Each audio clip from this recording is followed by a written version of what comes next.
আসসালামু আলাইকুম প্রিয় listeners, welcome back my channel ভূতের কথা 1937 সাল। আমি আছি আপনাদের মাঝে মোহাম্মদ রাশেদ রানা। আমার গ্রামের বাসা দর্শনা, চুয়াডাঙ্গা জেলা। আমি ঈশ্বরচন্দ্রপুর গ্রামে থাকি। তো এই ঘটনাটি মূলত হচ্ছে ঝিনাইদহ জেলার মহেশপুর এলাকার একটি ঘটনা। এটা মূলত আমার নানির সাথে ঘটে যাওয়া একটি ঘটনা। তো এটা আমাকে আমার নানি সব কিছু শেয়ার করছে। তো আমি আপনাদেরকে আজকে টোটালি ঘটনাটি শেয়ার করে শোনাবো ইনশাল্লাহ। তো ঘটনাটি প্রথমে আমার শুনে একটু অদ্ভুত লাগছিল। তবে বিষয়টা আস্তে আস্তে যখন টোটালি আমাকে শেয়ার করে, তো বিষয়টা শুনে আমি একটি খুবই শুনে খুবই ভয় পাই আর কি।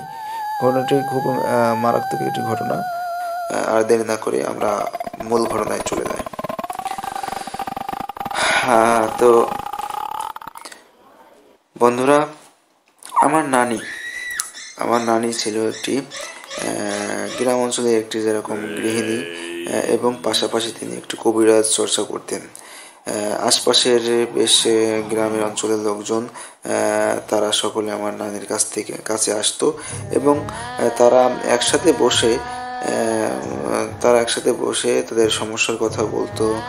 তার সাধ্য মতন সে তাদের চিকিৎসা করতেন। মূলত চিকিৎসাটা কবিরাজ তিনি পুরোপুরি ছিলেন না। জন্মের পর থেকে তিনি একজন ভালো মানুষ ছিলেন, এবং ওনার একটা সমস্যা ছিল, সেটা হচ্ছে উনি তো একেবারে কবিরাজ হয়নি ওনার। তো ওনাদের ভাড়ের মাধ্যমে উনি এই চিকিৎসাটা করতেন। এটা কেমন করে তো বলি, চলেন একে একে। ওনার বাসার সামনে একটি বড় বট গাছ ছিল, আর ওখানেই মূলত তিনাদের বসবাস ছিলেন। ওখান থেকে মনে করেন যে আমার নানির গায়ে এটা লাগছিল আর কি। তো নিসারাস উনি ওখান থেকে দৃষ্টি সমস্যাভুক্ত ছিলেন ছোটবেলা থেকে। এটা একটা বড় দীর্ঘ সময় ধরে তার কাছেই থাকে, এবং তার কাছ থেকে ওরা কখনোই যায় না। তো ওরাও ভালো ছিলেন থাকার কারণে তিনি তার আস্তে আস্তে তিনি কবিরাজ চর্চা শুরু করেন।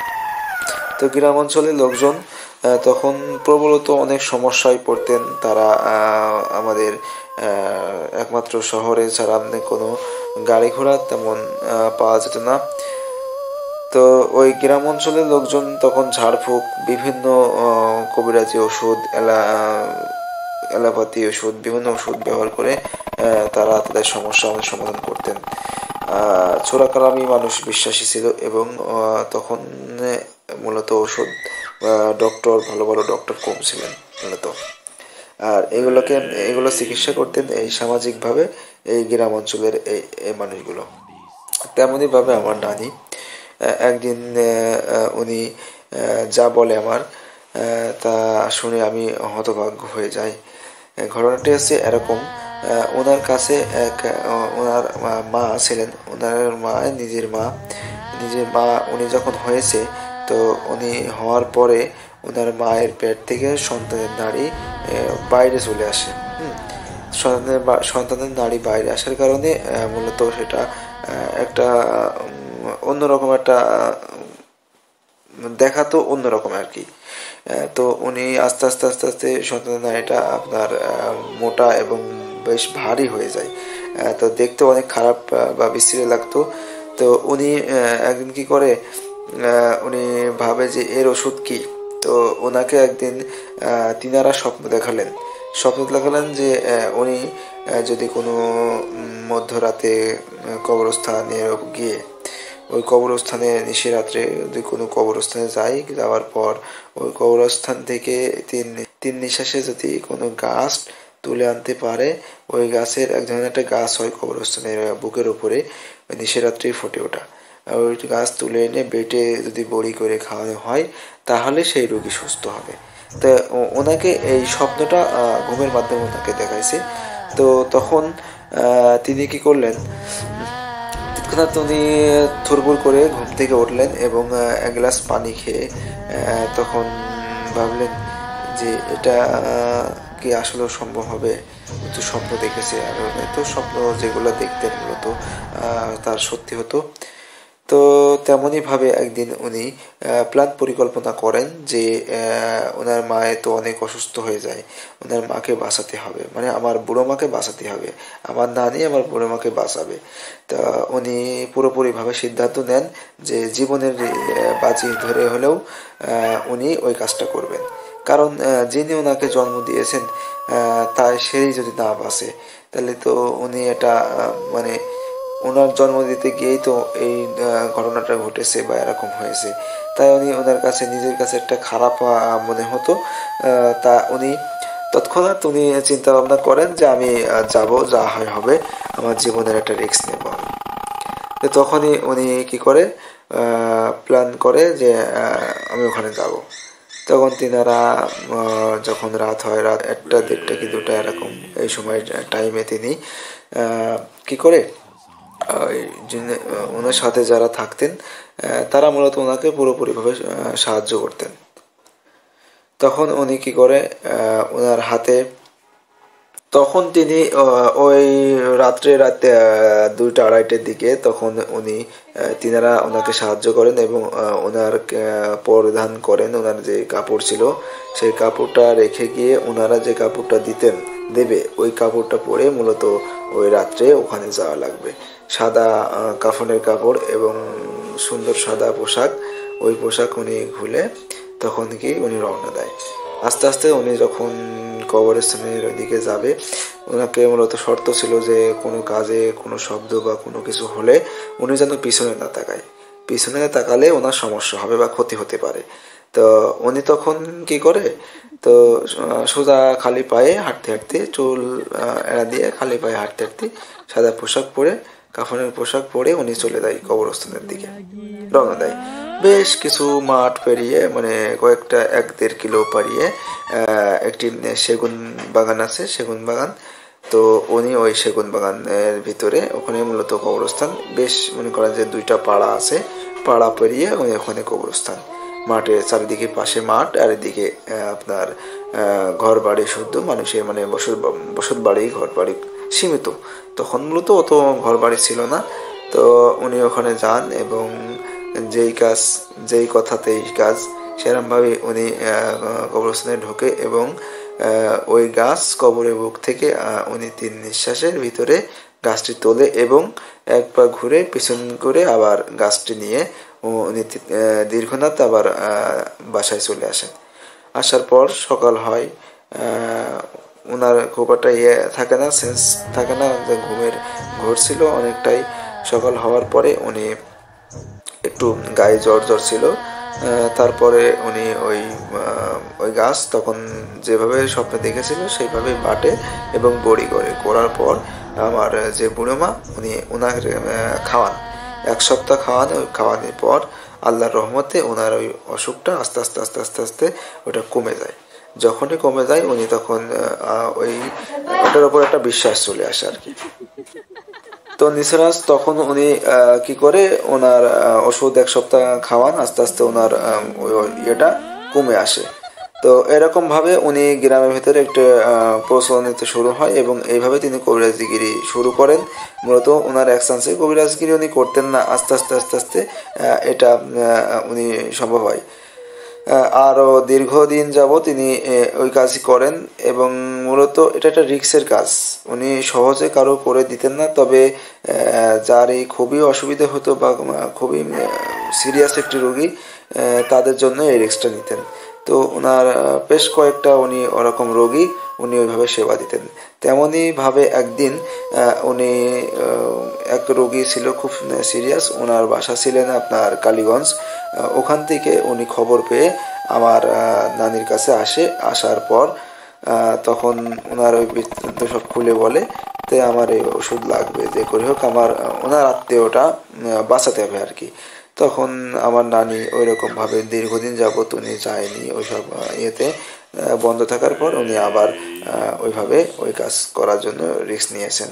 গভীর রাত, যেমন কথা তেমন কাজ। গভীর রাতে 2:30 3টার দিকে উনি তখন কি করে, ওই ওনার যে জিনেরা থাকতো ওনার সাথে, ওনারা তখন সাহায্য করে। ওনার সাথে যারা থাকতেন ওরা তখন ওনার সাদা পোশাক, ওই কাফনের পোশাক ওনার কাছে দেয়।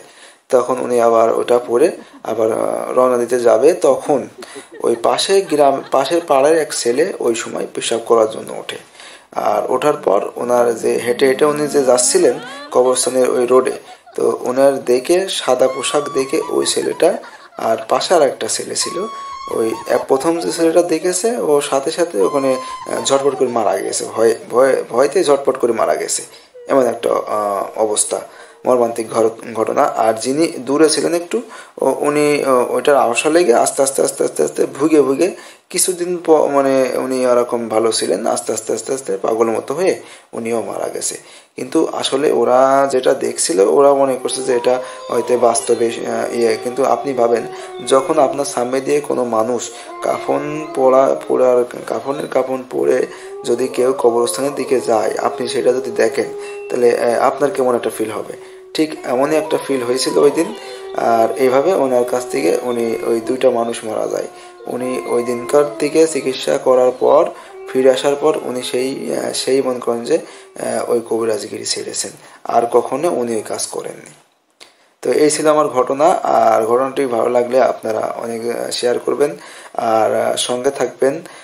ভূতের কথা 1937 সাল, এটা আমার একটি নতুন চ্যানেল, এটা আপনারা আমাকে সাপোর্ট করবেন। আমি আরও ভালো ভালো আপনাদের কথা গল্প কাহিনী বলার চেষ্টা করব। তো তেমনভাবে এখানে আর একটি গল্প আমার মানে নিজের সাথে ঘটে যাওয়া গল্প, এটা বলি। আমিও তখন অনেক ছোট। তো আমি হঠাৎ করে একদিন আমাদের যে স্কুল ছিল, মানে আমি তখন স্কুলে ক্লাস 9-এ পড়ি, তো প্রত্যেক বছর 100 বছর পূর্তি প্রত্যেক স্কুলের একটা মেয়াদ থাকে যে এইখানে অনুষ্ঠান হবে। তেমনই ভাবে আমরা ওখানে 100 বছর পূর্তি 7 দিন ব্যাপী আমাদের একটা অনুষ্ঠান ছিল মেমনগর স্কুলে। মানে এটা মূলত চুয়াডাঙ্গা জেলা মেমনগর স্কুল। আমার কাছে যারা আছেন তারা হয়তো চিনবেন, আমার কলিগ যারা আছেন তারা চিনবেন।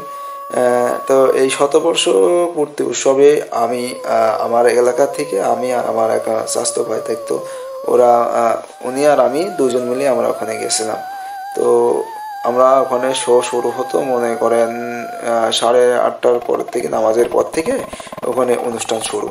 তো হঠাৎ করে মানে আমরা প্রথম দিন, দ্বিতীয় দিন, চতুর্থ দিনের দিকে আমরা যাই এবং প্রচুর পরিমাণ বৃষ্টি ছিল।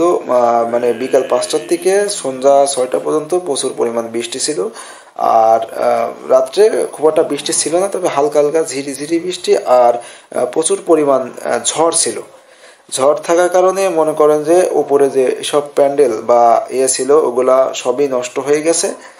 নষ্ট হয়ে যাওয়ার পরে তো ওটা তো পুরো ফাঁকা, ওর লাইটিং বা টোটাল যেসব সিস্টেম ছিল মূলত অনুষ্ঠান বন্ধ করে দেবে এরকম একটা ধারণা ছিল ওদের। কিন্তু ওরা কিছুক্ষণ পর যে দেখে যে আবহাওয়া আস্তে আস্তে একটু কমে এসেছে, তা ওরা মনে করে যে অনুষ্ঠানটা সংক্ষিপ্তভাবেই করবে, যেহেতু অনেক বড় বড় শিল্পীদের ব্যাপার, তারা আসছে এখানে।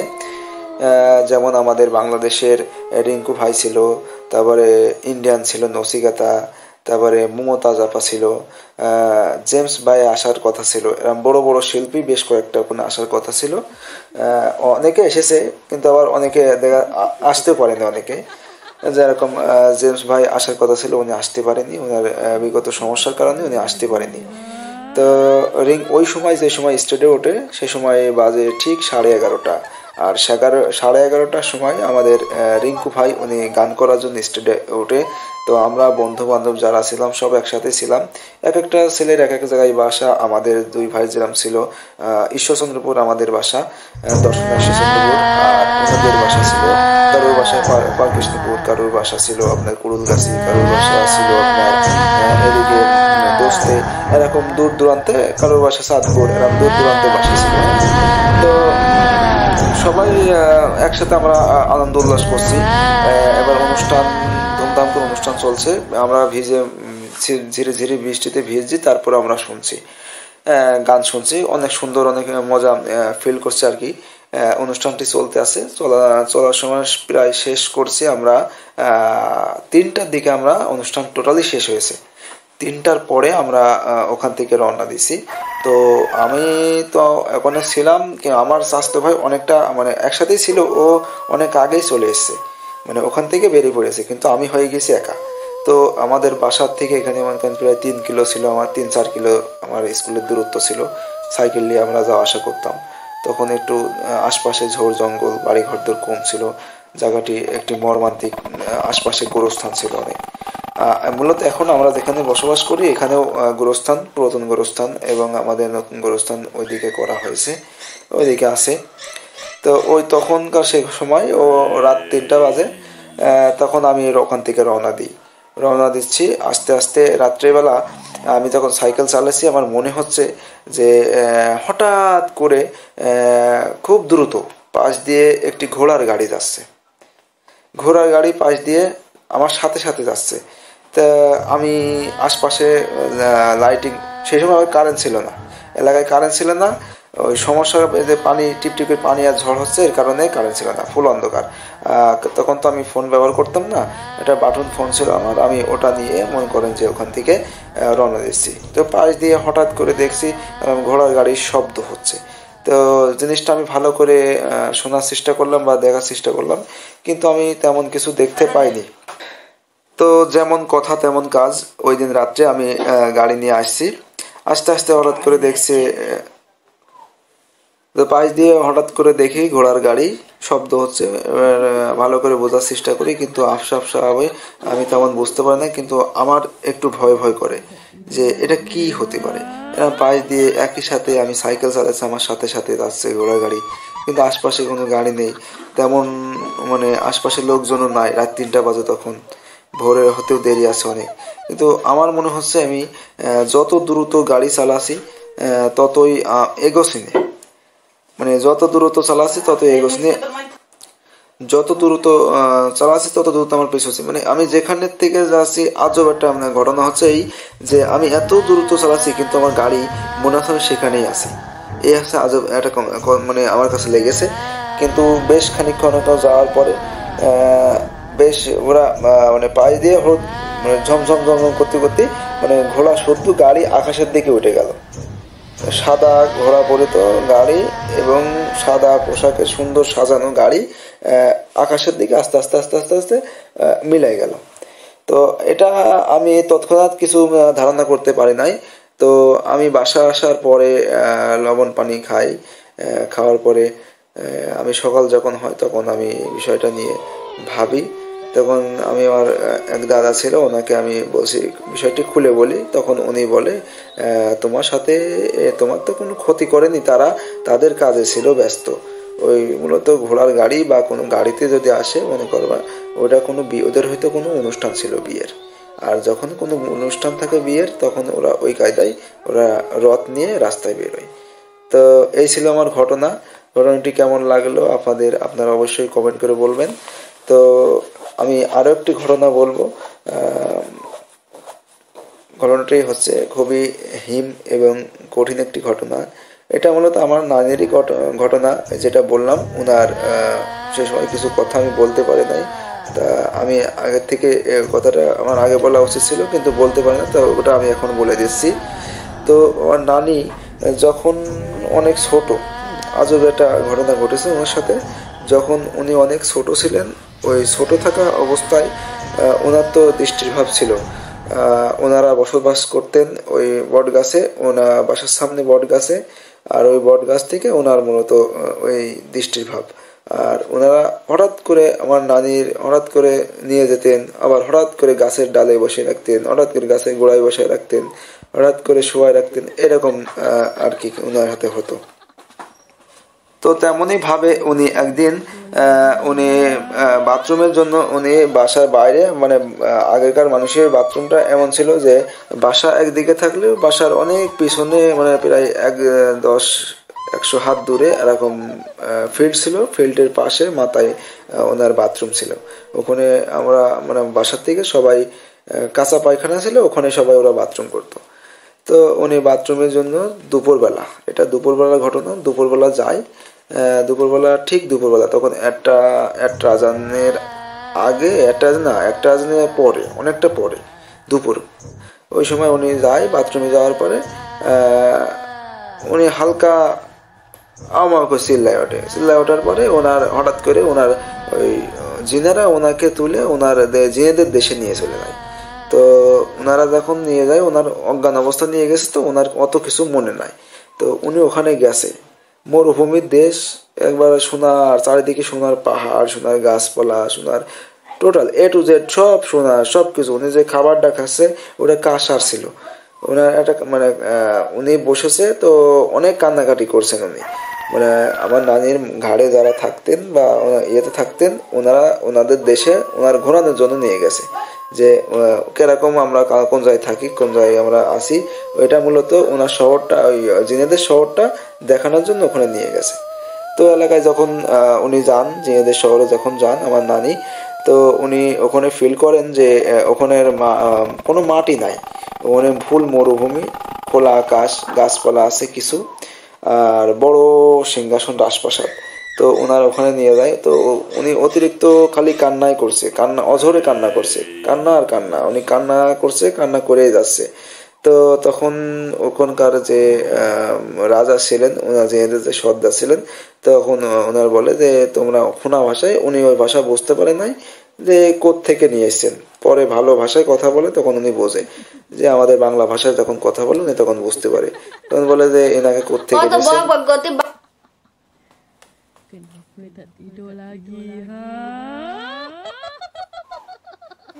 কাহিনীটা এখানেই শেষ হয়ে যেতে পারত, কিন্তু মেন টুইস্টটা আরো একটু দেরিতে লাগলো, যেটা হলো যে উনি অঝরে কান্না করতে থাকছে, কিন্তু উনি কোনো কিছু খাচ্ছে না।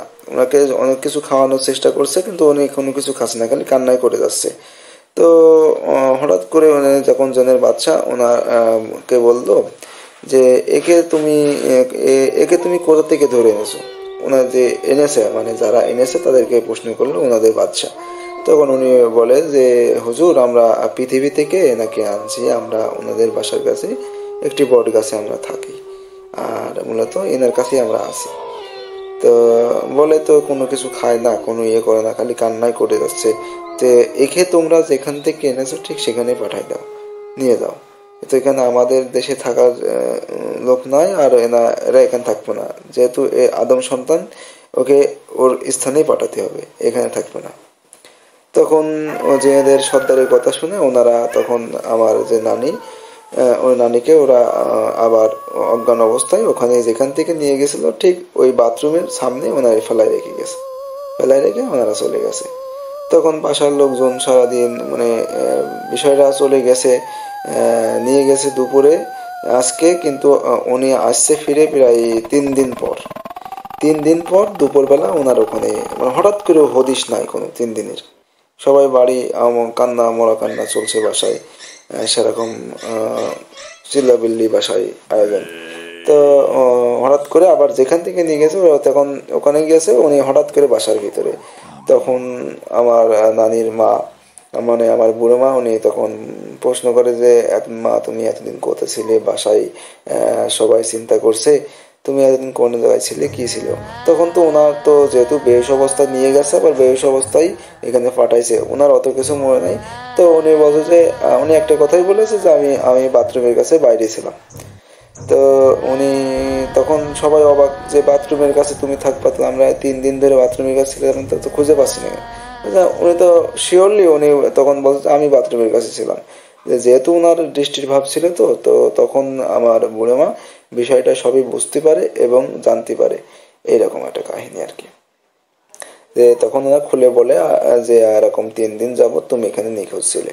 মানে এরকম ভাবে ওনার প্রায় উনি ওনার হদিশ পাওয়া যেত না, উনি খুঁজে পাওয়া যেত না। উনি প্রায় এরকম ওনারা নিয়ে যেতেন, আবার ওখানে রেখে যেতেন। আস্তে আস্তে আস্তে আস্তে এরকম চলতে থাকে আর কি। এভাবে কাহিনীটি হয়েছিল আর কি। তো দর্শক, যদি আমার এই গল্প কাহিনী ভালো লাগে, তো আমাদের এই ভূতের কথা, এটা একটি ভৌতিক চ্যানেল, আপনারা আমাদের এই ভূতের কথা এই চ্যানেলে আপনারা সাথে থাকবেন। সবসময় আমরা ভালো ভালো বাস্তবীয় কাহিনী আমরা এখানে তুলে ধরব। ধন্যবাদ সবাইকে।